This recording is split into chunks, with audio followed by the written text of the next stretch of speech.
Здравейте, аз съм Неда и сега съм в училище. И сега съм... Да, чакайте да си махна слушалките. Сега съм в училище и ще ви разкажа нещо за своите приятели, после ще пея. И да, не знам цялата програма, която ще направя, но ще ми хрумне, докато ви разказвам. Един ден аз реших...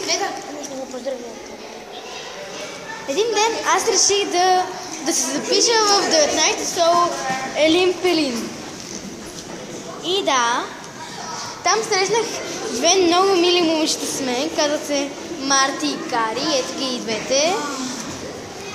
Марти и Кари. Да, имат смешни мусунки, признайте го. И сега ще ви изпея нещо за своя живот в това училище. Бях първи клас, дойдох сама, без това нямах с кой да си говоря, но един ден запознах се с Марти, после с Кари, станахме трите БФА, най-добри приятелки, завинаги. Станахме приятелки,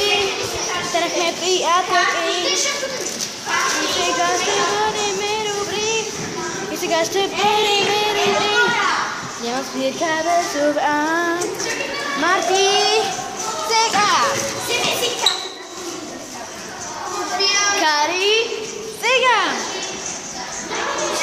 Бяхме заедно и трите пренебрегваха ни, постанахме всички отборен клас.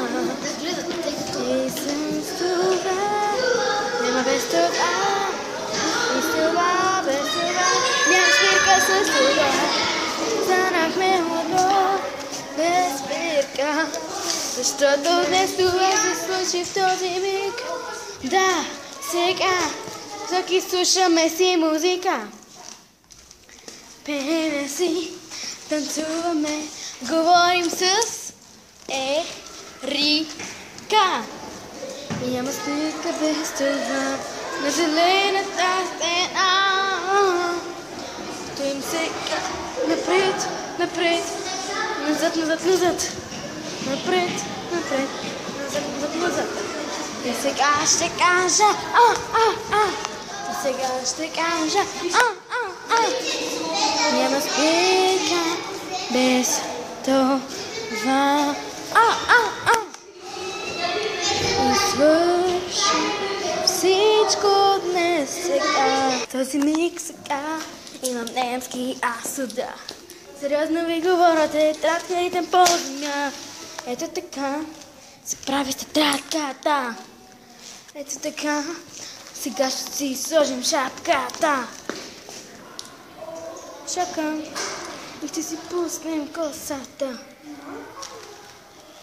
И сега сме и трите са едно. Аз, Марти и Кари. Правиме си селфита. Имаме си парти. О, да. И край на това свърши безспирната игра.